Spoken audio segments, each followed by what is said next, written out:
नमस्ते मेरे प्यारे दोस्तों, कैसे हो आप सब। हॉरर एफएम में आपका स्वागत है।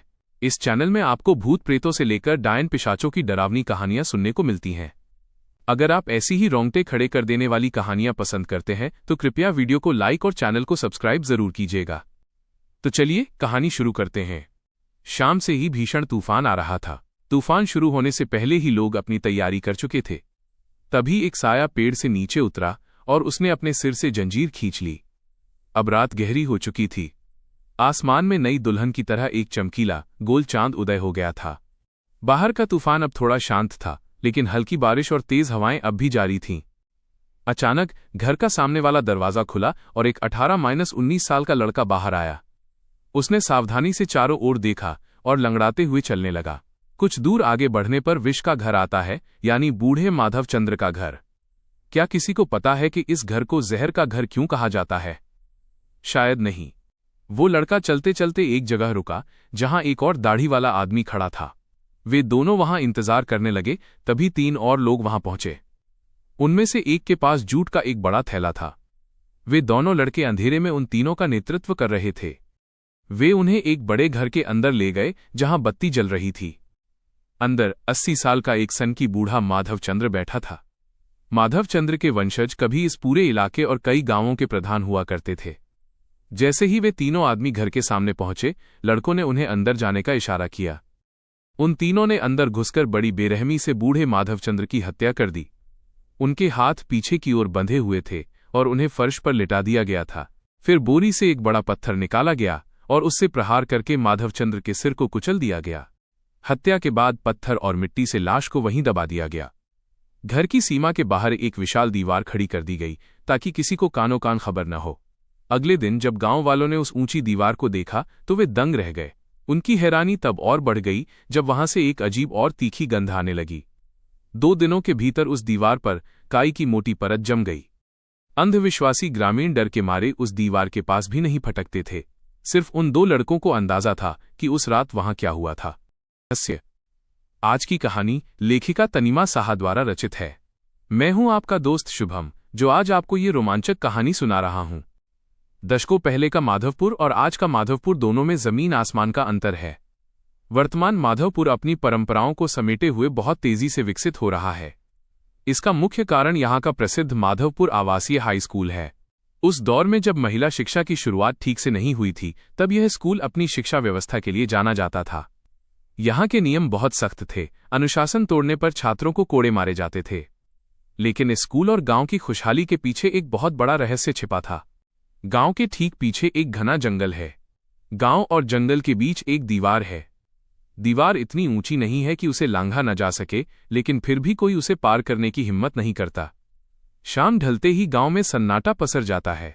छात्रावास में हैच लाइटें जल उठती हैं, लेकिन एक सख्त नियम यह भी है, चाहे दिन हो या रात, कोई भी छात्र या शिक्षक उस दीवार की सीमा को पार नहीं करेगा। वहां जाना मना है, क्योंकि वहां जान का खतरा है। पर आखिर उस दीवार के पीछे ऐसा क्या है? छात्रावास के संरक्षक वार्डन आलोक सर, जो स्कूल में गणित पढ़ाते हैं, अपने कड़े अनुशासन के लिए जाने जाते हैं। सिर्फ छात्र ही नहीं, बल्कि साथी शिक्षक भी उनसे खौफ खाते हैं। आज रविवार है और छात्र शारीरिक अभ्यास पीटी में व्यस्त हैं।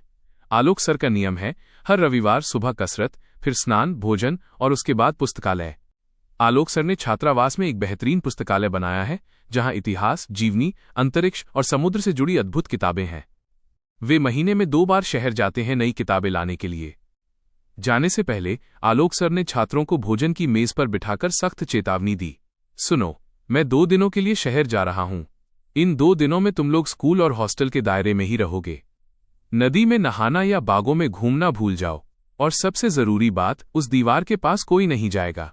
अगर मैंने आकर सुना कि किसी ने नियम तोड़ा है, तो याद रखना, बेंत की मार से तुम्हारी पीठ लाल कर दूंगा। सभी छात्रों ने डर के मारे सिर हिला दिया। छात्रावास में आलोक सर के अलावा विशु रसोइया और हरिराम रखवाला भी हैं। हरिराम बहुत ताकतवर है और हर दिन 200 दंड बैठक लगाता है। दोपहर का समय है। 10वीं कक्षा का छात्र अमर और 12वीं का छात्र बिमल सीढ़ियों पर बैठकर बातें कर रहे हैं। अमर शहर से आया है, जबकि बिमल पास के ही तिलधारी गांव का रहने वाला है। अमर ने फुसफुसाते हुए पूछा, तारांकन बिमलदा, आप तो पास के गांव के हो, क्या आप उस दीवार का सच जानते हो? वो दीवार इतनी भी ऊंची नहीं है कि पार न की जा सके, फिर भी सब इतना डरते क्यों हैं? बिमल का चेहरा डर से सफेद पड़ गया। उसने कांपती आवाज में कहा, तारांकन अमर, उस दीवार के बारे में गांव में कई डरावनी कहानियां मशहूर हैं। मैंने पहले कभी यकीन नहीं किया था, लेकिन जब से यहां आया हूं एक अजीब सा डर महसूस होता है। अमर ने जोर दिया, तारांकन बताइए न बिमलदा, 2 महीने बाद मेरी परीक्षा है और मैं यहां से चला जाऊंगा। मैं इस रहस्य को जाने बिना नहीं जाना चाहता। बिमल ने इधर उधर देखते हुए बताना शुरू किया, तारांकन 1 साल पहले तालाब में नहाते समय मुझे राजू मिला था। जब मैंने उससे उस दीवार पचिला के बारे में पूछा तो वो डर गया। बहुत पूछने पर उसने बस इतना कहा कि वो दीवार गांव और विषगृह, जहरीले घर के बीच की सीमा है। अमर चौंक गया, तारांकन विषगृह? बोला, तारांकन, मुझे भी नहीं पता। राजू ने बस इतना कहा कि जो भी उस दीवार के बारे में बात करता है या उसके करीब जाने की कोशिश करता है, उसके साथ बहुत बुरा होता है। कुछ समय बाद मुझे पता चला कि राजू बहुत बीमार पड़ गया था। उसने कहा था कि उस दीवार का जिक्र करना ही मुसीबत को दावत देना है। शाम ढलने लगी थी। छात्रावास के नियम के अनुसार सूरज डूबने के बाद कोई बाहर नहीं रह सकता। बिमल पढ़ने चला गया, लेकिन अमर का मन पढ़ाई में नहीं लग रहा था। उसके दिमाग में बस एक ही शब्द गूंज रहा था, विषगृह। अमर को वो दिन अच्छी तरह याद है जब वो उस दीवार को देखने गया था। दोपहर का समय था और चारों ओर सन्नाटा पसरा था। अमर के मन में उस दीवार पचिला को लेकर गहरी बेचैनी थी। वो दीवार के पास खड़ा ही था कि उसे महसूस हुआ जैसे पास का एक छोटा पेड़ हिल रहा हो। पहले उसे लगा कि ये उसकी आंखों का भ्रम है, पर जैसे ही वो करीब गया, उसने देखा कि उस पेड़ से कुछ लताएं लटक रही हैं। अचानक वे जीवित लताएं किसी सांप की पूंछ की तरह अमर की ओर झपटीं। अमर बुरी तरह डर गया और वहां से अपनी जान बचाकर भागा। माधवपुर के लोगों की आर्थिक स्थिति खराब नहीं थी, लेकिन किसी अज्ञात कारण से उनका जीवन स्तर बहुत अजीब था। गांव के बाजार गोलखाना में एक पागल आदमी बैठा रहता था, जिसे लोग गोपागला कहते थे। उसका असली नाम गोपाल था। गोपाल का कोई स्थायी ठिकाना नहीं था। वो कभी रेलवे लाइन के पास तो कभी गोलखाना में सो जाता था। गांव वाले उसे दिन में 2 बार खाना दे देते थे। एक हफ्ते से भीषण गर्मी पड़ रही थी। आज शाम को हल्की बारिश हुई, जिससे गर्मी थोड़ी कम हुई। गोपाल गोलखाना के आंगन में अधनंगी अवस्था में सो रहा था। अचानक हवा में किसी की गूंजती हुई आवाज सुनाई दी। गोपाल हड़बड़ाकर उठ बैठा और डरते हुए चारों ओर देखा, पर वहां कोई नहीं था। वो फिर से सोने की कोशिश करने लगा। तभी हवा का एक तेज झोंका उसके शरीर से टकराया। पल भर में गोपाल की चेतना गायब हो गई। वो किसी के वश में था। किसी सम्मोहित व्यक्ति की तरह वो उठा और बिल्ली जैसी फुर्ती से गोलखाना से बाहर निकल गया। उसकी आंखें खुली थीं, पर दृष्टि धुंधली थी। ऐसा लग रहा था मानो कोई अदृश्य शक्ति उसे खींचकर एक खास लक्ष्य की ओर ले जा रही हो। कुछ ही समय में गोपाल माधवपुर की उस सीमा दीवार तक पहुंच गया। वो 2.5 फीट ऊंची दीवार, जिस पर काई जमी हुई थी और लताएं लिपटी थीं। अचानक जैसे गोपाल की नींद टूटी और दीवार को देखते ही उसका सारा भ्रम छट गया। उसकी सांसें तेज हो गईं और चेहरे पर गहरे खौफ के भाव आ गए। वो डर के मारे चीखने लगा। गोपाल का पूरा शरीर कांप रहा था और वो वहां से भागने की कोशिश करने लगा, लेकिन जैसे ही वो मुड़ा, किसी अदृश्य चीज ने उसे पीछे से जोर से खींचा और उस दीवार पर पटक दिया। गोपाल दर्द से कराह उठा। उसके शरीर से खून बहने लगा। काई से ढकी एक साधारण सी दीवार इतनी शक्तिशाली और कठोर कैसे हो सकती है? ये विचार गोपाल के मन में नहीं आया, क्योंकि वो जानता था कि ये कोई साधारण दीवार नहीं है। वो घायल और लहूलुहान हालत में वहां से जितनी जल्दी हो सके निकल जाना चाहता था। मुझे भागना होगा, अन्यथा बचने का कोई रास्ता नहीं है। गोपाल उठा, लड़खड़ाया और फिर भागने की कोशिश करने लगा। लेकिन खौफ का अंत अभी नहीं हुआ था। वहां कोई सुरक्षा नहीं थी। फिर से वही अदृश्य बंधन लौट आया और उसने गोपाल के शरीर को जकड़ लिया। गोपाल खुद को उन अदृश्य जंजीरों से मुक्त करने की कोशिश कर रहा था, पर सब बेकार था। उस अदृश्य शक्ति ने गोपाल के शरीर को मिट्टी के ढेले की तरह हवा में उठाया और उस 2.5 फीट ऊंची काई और लताओं से ढकी दीवार पर दे मारा। गोपाल के मुंह से एक आखिरी चीख निकली और सन्नाटा पसर गया। अगले दिन माधवपुर गांव के पीछे उस पुरानी दीवार पचिला के पास ग्रामीणों की भारी भीड़ जमा हो गई। कोतवाली पुलिस स्टेशन के दारोगा असित और कांस्टेबल रघु भीड़ को चीरते हुए आगे बढ़े। पूरी भीड़ खौफ से उस शव को देख रही थी जो वहां बेजान पड़ा था। वो गोपागला का शव था, जिसे गांव का हर व्यक्ति जानता था। दारोगा असित ने खुद को थोड़ा संभाला और भीड़ की ओर देखते हुए पूछा, क्या किसी को इसके बारे में पता है? इसे आखिरी बार कब देखा गया था? कांस्टेबल रघु, जो खुद माधवपुर का निवासी था और इसी स्कूल से पढ़ा था, बोल पड़ा, सर, इसे तो यहां सब जानते हैं। कल जब मैं थाने से घर लौट रहा था, तब रात के करीब 8-9 बजे मैंने इसे आखिरी बार देखा था। जब शव को स्ट्रेचर पर ले जाया जा रहा था तब असित ने उसके परिवार के बारे में पूछा। रघु ने बताया, नहीं सर, इसका कोई नहीं है। गोपाल कभी एक संपन्न परिवार से था, पर एक भीषण आग में उसका घर और पूरा परिवार खत्म हो गया। उस सदमे से गोपाल का मानसिक संतुलन बिगड़ गया। धीरे धीरे समय बीता और लोग उसका असली नाम भूलकर उसे गोपागला बुलाने लगे। असित ने गौर किया कि गोपाल की मौत बहुत अस्वाभाविक थी। ऐसा लग रहा था मानो किसी ने उसे उठाकर दीवार पर वैसे ही पटका हो, जैसे कोई रबर की गेंद को दीवार पर मारता है। दीवार के एक किनारे पर खून के गहरे धब्बे थे। असित हैरान था कि इतना शक्तिशाली कौन हो सकता है। कोई साधारण पहलवान भी ऐसा नहीं कर सकता। वो अब चुप हो गया क्योंकि उसके पास कोई जवाब नहीं था। इधर छात्रावास में भी इसी मौत की गर्मागर्म चर्चा चल रही थी। खेल के कमरे में पल्लव, रूपम, सुबीर और अन्य छात्र कैरम खेल रहे थे। ये सभी इस साल की अंतिम परीक्षा देने वाले छात्र थे। पल्लव और रूपम बहुत शरारती थे। कभी वार्डन की नजरों से बचकर किचन से मांस चुराना तो कभी चुपके से हॉस्टल की दीवार फांदकर बाहर जाना उनकी आदत थी। वार्डन आलोक सर उन्हें पहले ही चेतावनी दे चुके थे कि अगर अब एक भी शिकायत आई तो उन्हें परीक्षा में बैठने नहीं दिया जाएगा और स्कूल से निलंबित सस्पेंड कर दिया जाएगा। उस समय माधवपुर आवासीय स्कूल का अनुशासन इतना सख्त था कि वहां से निकाला गया छात्र किसी दूसरे स्कूल में दाखिला नहीं पा सकता था। इतनी चेतावनियों के बाद भी पल्लव के गुट में जरा भी बदलाव नहीं आया था। दरअसल पल्लव शहर के एक बड़े और रसूखदार वकील का बेटा है। अमीरी और रुतबे ने उसे बेहद अहंकारी और अवज्ञाकारी बना दिया था। उसके पिता रिद्धिमान जी ने उसे इसी उम्मीद में इस आवासीय विद्यालय में डाला था कि कड़े अनुशासन के बीच रहकर शायद उनका बेटा सुधर जाए। लेकिन पल्लव और उसके अमीर दोस्तों के लिए नियम तोड़ना जैसे एक खेल था। कैरम खेलते हुए और दरवाजे की ओर ताकते हुए रूपम ने पल्लव से कहा, पल्लव देख, हमारी नई मुर्गी अमर आ गई है, चल थोड़े मजे लेते हैं। पल्लव ने अमर को आवाज दी, क्या हुआ बच्चे, वहां अकेले बैठकर लूडो क्यों खेल रहे हो? यहां आओ और हमें कैरम खेलते हुए देखो। पल्लव की बात सुनकर अमर थोड़ा घबरा गया। उसने पीछे मुड़कर देखा और हिचकिचाते हुए कहा, नहीं नहीं, ठीक है, आप लोग खेलिए, मैं यहीं ठीक हूं, वैसे भी मुझे कैरम खेलना नहीं आता। रूपम ने उसे टोकते हुए कहा, ये तो सीखने का सुनहरा मौका है, अगर नहीं खेलोगे तो सीखोगे कैसे? चलो बहाने मत बनाओ। वे लगभग जबरदस्ती अमर को कैरम बोर्ड के पास ले आए। सुबीर और बाकी लड़के भी वहां जमा हो गए। अमर को सामने खड़ा देख पल्लव ने अपने दोस्तों की तरफ आंख मारते हुए कहा, दोस्त, रोज तो हम सामान्य खेल खेलते हैं, क्यों ना आज कुछ अलग किया जाए? आज हम शर्त लगाकर खेलेंगे। रूपम ने नासमझी का नाटक करते हुए पूछा, शर्त? पर हमारे पास तो पैसे नहीं हैं। आलोक सर के पास हमारा सारा हिसाब रहता है, हम बिना बताए पैसे नहीं निकाल सकते। पल्लव मुस्कुराया और बोला, शर्त सिर्फ पैसों की ही नहीं होती, शर्त यह है कि जो हारेगा उसे वो काम करना होगा जो जीतने वाला कहेगा। क्या तुम सब तैयार हो? सबने एक साथ चिल्लाकर कहा, हां, हमें मंजूर है। इस बीच अमर का दिल तेजी से धड़क रहा था। आज आलोक सर हॉस्टल में नहीं थे, इसलिए पल्लव का गुट और भी बेलगाम हो गया था। जिस दिन अमर यहां आया था तभी से पल्लव उसे उकसाने की कोशिश कर रहा था, पर अमर अब तक खुद को बचाए हुए था। अमर के पिता शहर में एक साधारण क्लर्क हैं और यहां की पढ़ाई का खर्च उठाना उनके लिए बहुत मुश्किल है, इसलिए अमर हमेशा खुद को विवादों से दूर रखना चाहता था। उसने कांपती आवाज में कहा, पल्लव दा, प्लीज मुझे छोड़ दीजिए, आप लोग खेलिए। मुझे कल आलोक सर की क्लास में टेस्ट देना है, मुझे उसकी तैयारी करनी है। मुझे खेल के बारे में भी कुछ नहीं पता, मैं चलता हूं। जैसे ही अमर पीछे मुड़ा, पल्लव ने एक हाथ आगे बढ़ाकर उसे रोक लिया। अगला कदम। अमर को जाते देख रूपम ने गहरी सांस लेते हुए उसे रोका और कहा, अरे अरे बेबी, कहाँ जा रहे हो? परीक्षा तो परसों है, अगर तुम 15 मिनट हमारे साथ खेल लोगे तो कोई देर नहीं हो जाएगी।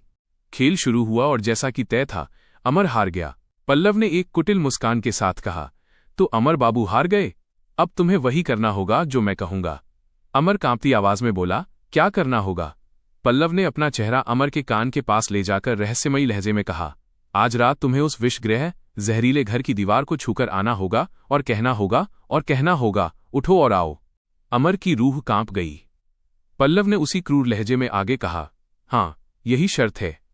अब मूर्ख मत बनो, अगर तुमने ये काम नहीं किया तो कल सुबह पूरे हॉस्टल में पोस्टर लगे होंगे कि तुम्हारे पिता पहले मेरे घर के जूते साफ करते थे। सोचो तुम्हारी इज्जत का क्या होगा। मैं तो 2 महीने में यहां से चला जाऊंगा, पर तुम्हें यहां अभी 2 साल और काटने हैं। अब तुम खुद सोच लो, आज की एक रात का खतरा या कल की सबसे बड़ी शर्मिंदगी? अमर को बेजान छोड़कर पल्लव का गुट कमरे से बाहर निकल गया।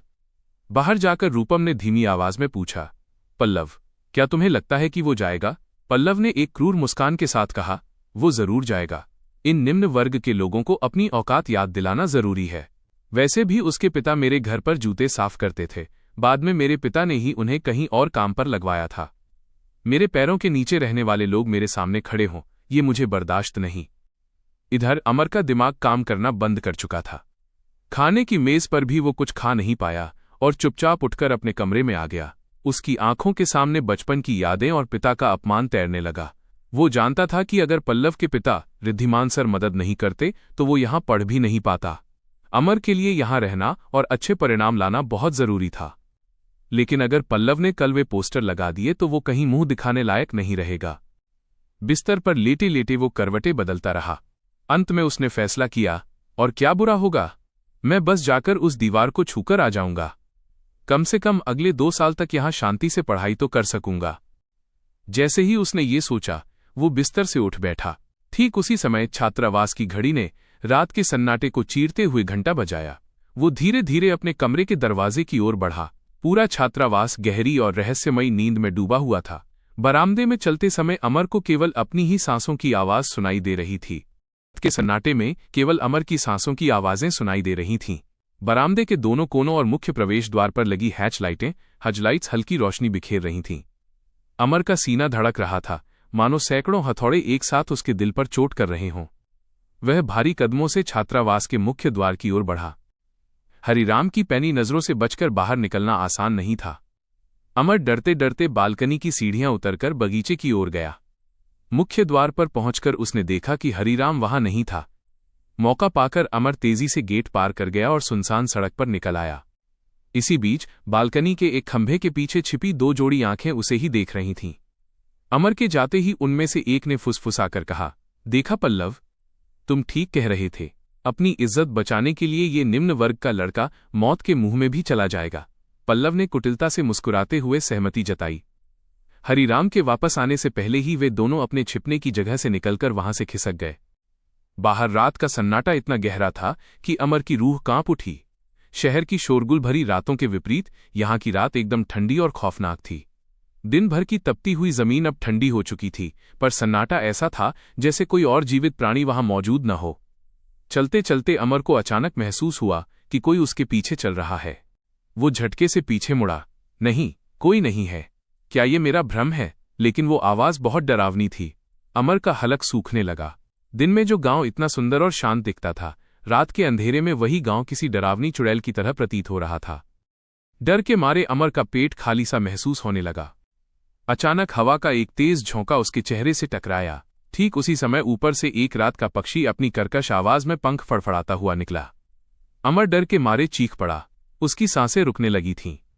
उसने खुद को दिलासा दिया, नहीं अमर, डरो मत, यह बस एक पक्षी था। रात के सन्नाटे में छोटी सी आवाज भी बड़ी लगती है। वो खुद को समझाते हुए आगे बढ़ा। तभी कुछ दूरी पर उसे वो निषिद्ध पचिला दीवार दिखाई दी। अमर ने सोचा कि वो भाग जाए, पर तभी उसे एक अनूठा और शक्तिशाली आकर्षण महसूस हुआ। वो दीवार उसे अपनी ओर खींच रही थी। अमर अचानक रुक गया। उसका चेहरा लाल पड़ गया और पल भर में उसका सारा डर गायब हो गया। उसकी आंखों की पुतलियां धीरे धीरे ऊपर चढ़ने लगीं और पूरी आंखें सफेद और धुंधली पड़ गईं। वो अब होश में नहीं था। वो सम्मोहित होकर उस काल की ओर बढ़ रहा था। अमर के कदम अब उसके अपने वश में नहीं थे। वह किसी और ही प्राणी की तरह एक एक कदम उस दीवार पचिला की ओर बढ़ा रहा था। तालाब के किनारे उस दीवार पर जमी काई की परत अब पुरानी पड़ चुकी थी। वहीं कल रात गोपाल को पटका गया था, वहां अब भी खून के बासी धब्बे अंधेरे में साफ दिखाई दे रहे थे। अमर के चेहरे पर एक कुटिल मुस्कान आ गई थी, पर यह मुस्कान अमर की नहीं थी। ऐसा लग रहा था मानो उसके भीतर कोई और रूह प्रवेश कर गई हो। तभी दीवार के बिल्कुल पास से एक भयानक चीख सुनाई दी। उस आवाज से अमर अचानक होश में आ गया। उसने खुद को उसी खौफनाक दीवार के सामने पाया। उसके कपड़े तालाब की काई और गंदगी से सन चुके थे। अत्यधिक भय के कारण वो वहां से भागना चाहता था, पर तभी कुछ अजीब हुआ। किसी अदृश्य चीज ने अमर के पैरों को कसकर जकड़ लिया। वो डर के मारे चीखने लगा और ठोकर खाकर सड़क पर गिर पड़ा। आसमान की हल्की रोशनी में अमर ने देखा कि हरी पत्तियों वाली किसी बेल लता ने उसके दाहिने पैर को जूते के फीते की तरह जकड़ रखा है। वो लता उसी विष गृह की जमीन से निकलकर आ रही थी। अमर का दिमाग सुन्न हो गया और डर के मारे उसके हाथ पैर ठंडे पड़ गए। इससे पहले कि वो कुछ कर पाता, उस लता ने उसे एक झटके के साथ पचिला की ओर खींचना शुरू किया। वो शक्ति इतनी प्रबल थी कि वो खुद को रोक नहीं पाया। पल भर में वो रहस्यमयी लता अमर को घसीटते हुए उस अंधेरी दीवार के पीछे ले गई। अगली सुबह पल्लव और उसका गुड डाइनिंग टेबल पर बैठा गहन चर्चा कर रहा था। सबकी जान हलक में अटकी थी। अगर अमर वापस नहीं आया तो क्या होगा? हम सब पर शक किया जाएगा। आलोक सर हमें हॉस्टल से निकाल देंगे और मेरे पिता मुझे घर से बाहर कर देंगे, रूपम ने कांपते हुए कहा। पल्लव ने उसे शांत करते हुए कहा, अरे रुको, तुम बहुत आगे की सोच रहे हो। किसी को कैसे पता चलेगा? हमने तो बस उसके साथ गेम खेला था। कल रात मैंने और रूपम ने उसे गेट से बाहर जाते देखा था, बस। तभी बिमल वहां आया और सबको सचेत करते हुए बोला, सब लोग ध्यान से सुनो। कल की घटना के कारण आलोक सर को पुलिस स्टेशन जाना पड़ा है। वे अभी आने वाले हैं और एक एक करके सबका नाम पुकारेंगे, रोल कॉल करेंगे। तुम सब अपनी उपस्थिति दर्ज कराना। पल्लव ने दांत पीसते हुए बिमल की ओर देखा और बड़बड़ाया, देखो, आलोक सर का चमचा आ गया। पता नहीं सर को इसमें क्या दिखता है, हर समय इसी की तारीफ करते रहते हैं। इसी बीच कोतवाली पुलिस स्टेशन में इंस्पेक्टर असित बहुत चिंता में थे। वे गोपाल की मौत की फाइल और अस्पताल से आई पोस्टमार्टम रिपोर्ट को बार बार पढ़ रहे थे। रिपोर्ट में कुछ बहुत ही असामान्य था। ठीक उसी समय कांस्टेबल रघु ने आकर उन्हें एक नई सूचना दी। महोदय, छात्रावास से आलोक सर आ गए हैं। रिपोर्ट से नजरें उठाए बिना ही इंस्पेक्टर असित ने कहा, उन्हें अंदर भेजो। कुछ ही देर में आलोक सर दफ्तर के भीतर आए और पूछा, क्या मैं अंदर आ सकता हूं? असित ने जवाब दिया, आइए। आलोक सर ने अपनी घबराहट छिपाते हुए कहा, मैं कुछ काम से शहर गया था। वापसी में पता चला कि गांव में कोई अनहोनी हुई है। हरिराम ने बताया कि आप मुझसे मिलना चाहते थे। असित ने ठंडे लहजे में कहा, जी हां, दरअसल मुझे गांव वालों से कुछ खास जानकारी मिली है। असित की बातों से आलोक सर का लहजा सख्त हो गया, पर उनके माथे पर पसीने की बूंदें चमकने लगी थीं। उन्होंने अपनी बेचैनी छिपाते हुए दृढ़ स्वर में पूछा, कहिए, आप क्या जानना चाहते हैं? असित ने उनकी आंखों में देखते हुए कहा, सुना है छात्रावास में सब आपसे बहुत डरते हैं। खासकर उन बड़े लड़कों को संभालना मुश्किल होता है। वैसे आप गोपाल को बचपन से जानते थे, वो आपका दोस्त था, है ना? आप दोनों की स्थिति अलग थी, पर आप दोनों ने साथ में शहर में पढ़ाई की और फिर साथ ही गांव लौटे। आपने कभी मुझसे ये क्यों नहीं कहा कि गोपाल की मानसिक स्थिति इतनी खराब है?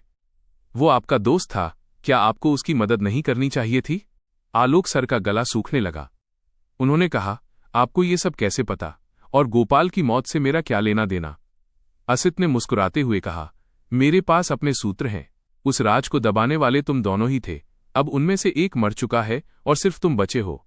सोच लो, सच बोलने में कितना समय लोगे? आलोक सर वहां से भारी कदमों से बाहर निकले। उनका सिर चकरा रहा था। जो राज उन्होंने बरसों से छिपाया था, वो आज मिट्टी में मिलने वाला था। हॉस्टल पहुंचते ही बिमल उनके पास दौड़ता हुआ आया और चिंतित स्वर में बोला, सर, बहुत अनर्थ हो गया है। आज सुबह से अमर का कहीं पता नहीं चल रहा है। मैंने हाजिरी ली, उसका कमरा देखा, हरी काका के साथ पूरे हॉस्टल की तलाशी ली, पर वो कहीं नहीं मिला। ये सुनकर आलोक सर सन्न रह गए। उन्होंने चिल्लाकर हरिराम को बुलाया। हरिराम तुरंत वहां हाजिर हुआ। आलोक सर ने गुस्से में कहा, हरिराम, तुम्हारी निगरानी में एक लड़का गायब कैसे हो गया? क्या तुम सो रहे थे? जाओ और पूरे गांव में उसे ढूंढो। हरिराम ने धीमी आवाज में कहा, मालिक, मैं उसे ढूंढने गया था, पर वो गांव में कहीं नहीं है। लेकिन मुझे दीवार के पास से ये मिला। हरिराम ने जूतों की एक जोड़ी दिखाई और कहा, ये जूते उस विषगृह की दीवार के पास पड़े थे। विषगृह का नाम सुनते ही आलोक सर के पैर कांपने लगे। उनकी हथेलियां ठंडी पड़ गईं और उन्हें लगा जैसे वे अभी बेहोश होकर गिर पड़ेंगे। बिमल ने उन्हें संभाला। सर, क्या आप ठीक हैं? क्या मैं डॉक्टर को बुलाऊं? आलोक सर बिस्तर के किनारे बैठ गए और कमजोर आवाज में बोले, नहीं, मैं ठीक हूं। तुम सब जाओ और एक बार फिर अमर को ढूंढो। अगर वो नहीं मिला तो हमें पुलिस को खबर करनी होगी। दोपहर के 1 बज रहे थे, पर इस हंगामे के कारण आलोक सर आज स्कूल नहीं जा पाए। उनके दिमाग में बस वही पुरानी दीवार और गायब अमर का ख्याल घूम रहा था। बिस्तर पर लेटे हुए आलोक यादों की गहराई में गोता लगा रहा था। उसकी आंखें चौड़ी हो गईं क्योंकि 15 साल पुरानी वो तस्वीर आज भी धुंधली नहीं हुई थी। उस समय माधवपुर में कोई दीवार नहीं थी। गांव के एक ओर घना जंगल था और वहीं बूढ़े माधव चंद्र का घर था। वे खुद को वहां का राजा कहते थे। ब्रिटिश शासन के खत्म होने के बाद उनकी प्रतिष्ठा भले ही कम हो गई थी, लेकिन वे अपने पूर्वजों की शान को ही अपनी दुनिया मानते थे। उस समय आलोक और गोपाल गांव के सबसे शरारती लड़के थे। एक दिन वे डांगुली खेल रहे थे, तभी शहर से एक अजनबी आदमी आया। उसने मुस्कुराते हुए कहा, युवाओं, तुम यहां अपना समय बर्बाद कर रहे हो? मेरे पास तुम्हारे लिए एक योजना है जिससे तुम बहुत पैसा कमा सकते हो। गोपाल ने व्यंग्य से पूछा, कैसा फायदा? आप यहां किस काम से आए हैं? उस आदमी ने जवाब दिया, तुम्हें बस एक छोटा सा काम करना है। मुझे और मेरे साथियों को आज रात राजा माधव चंद्र के घर तक पहुंचाना होगा। गोपाल पैसों के लालच में तुरंत तैयार हो गया। आलोक के मन में थोड़ी हिचकिचाहट थी, पर वो भी मान गया। वैसे भी गांव में माधव चंद्र को कोई खास पसंद नहीं करता था, इसलिए उन्हें इस बात की परवाह नहीं थी कि उस आदमी का मकसद क्या है। रात के अंधेरे में वे उस अजनबी और उसके 2 तगड़े साथियों को माधव चंद्र के घर ले गए। उन आदमियों के पास बड़े बड़े जूट के बोरे थे। आलोक थोड़ा हैरान तो हुआ, पर उसने कोई सवाल नहीं पूछा। उन्हें वहां छोड़कर दोनों लड़के लौट आए। 3 दिन बाद पूरे गांव में हड़कंप मच गया। माधव चंद्र के घर में खून के धब्बे मिले और सामान बिखरा पड़ा था, लेकिन माधव चंद्र का कहीं पता नहीं था। इस घटना के कुछ दिन पहले ही किसी ने गोपाल और आलोक के घर पैसों से भरा बैग पहुंचाया था। आलोक के पिता को शक हुआ और उन्होंने तुरंत आलोक को शहर भेज दिया। दूसरी ओर गोपाल के पिता ने उन पैसों से गांव में एक बड़ा घर बनाया और कारोबार शुरू कर दिया। आलोक इन पुरानी यादों में खोया ही था कि उसे नींद आ गई। अचानक कमरे के सन्नाटे को चीरती हुई एक फुसफुसाहट उसके कानों में पड़ी। महोदय, क्या मैं आ जाऊं? क्या तुमने मुझे मार डाला? आलोक हड़बड़ाकर बिस्तर पर उठ बैठा। उसकी रूह कांप गई थी। बाहर शाम ढल रही थी और अंधेरा गहराता जा रहा था। दिन की आखिरी किरणें खुले दरवाजे से अंदर आ रही थीं। वो घर में घुसने की कोशिश कर रही थीं। उस अर्ध प्रकाश और अर्ध अंधेरे के बीच आलोक देख सकता था कि सामने अमर खड़ा है। अमर का पूरा शरीर काई और शैवाल से ढका हुआ था। उसके चेहरे पर अंधाधुंध हिंसा और गहरे गुस्से का एहसास था। आलोक घबराकर बिस्तर से उठा। जैसे ही वो करीब आया, उसने देखा कि अमर का चेहरा धीरे धीरे बूढ़े माधव चंद्र जैसा होता जा रहा है। आलोक तुरंत रुक गया। कौन हो तुम? आलोक ने कांपते हुए पूछा। वो अमर रूपी आकृति आज भी बोल रही थी, आइए महोदय, आप मुझे ही तो ढूंढ रहे थे। आलोक स्तब्ध रह गया और उसके माथे से पसीने की बूंदें टपकने लगीं। तभी अचानक उसके कानों में एक असली आवाज गूंजी, सर, सर। अमर मिल गया है। आलोक की तंद्रा टूटी। उसके घर के बाहर अभी भी धूप खिली हुई थी और छात्र उसे बुला रहे थे। आलोक कमरे से बाहर आया। हरिराम अमर को वापस ले आया था। अमर का पूरा शरीर गंदा था। रसोइया विशु ने गांव के वैद्य श्री बुद्धि को बुलाया। वैद्य जी ने कुछ जड़ी बूटियों का लेप लगाया और अमर को कुछ खिलाया। कुछ ही क्षणों में अमर को होश आ गया और वो सामान्य हो गया। पल्लव के गुट ने भी राहत की सांस ली। रात को खाने की मेज पर जब सबने अमर को देखा तो वे हैरान थे। पल्लव ने फिर से उसे चिढ़ाना शुरू कर दिया। अमर कुछ नहीं बोला, पर सुबीर ने आगे बढ़कर उसके सिर पर हाथ मारा और उसका मजाक उड़ाया। अमर ने अपनी लाल आंखों से सुबीर की ओर देखा और उठकर चला गया। लेकिन जैसे ही अमर गया, सुबीर को अपने गले में बेचैनी महसूस होने लगी। उसे लगा जैसे कोई उसका गला घोंट रहा हो। वो तड़पने लगा और देखते ही देखते उसकी सांसें रुक गईं। अगले कुछ दिनों में छात्रावास में 3 और अस्वाभाविक मौतें हुईं। रूपम अपने कमरे में मृत पाया गया। उसका पूरा शरीर हरा पड़ चुका था और अंत में पल्लव का शव भी उसी विषगृह की दीवार के पास मिला, जैसे उसे बुरी तरह पीटकर वहां फेंका गया हो। इंस्पेक्टर असित ने इन मौतों के कारण छात्रावास और स्कूल को अस्थायी रूप से बंद कर दिया। आलोक अपने कमरे में कुर्सी पर बैठा यही सब सोच रहा था कि अब उसकी नौकरी का क्या होगा। तभी कमरे का दरवाजा चरमराया और बर्फीली हवा का एक झोंका अंदर आया।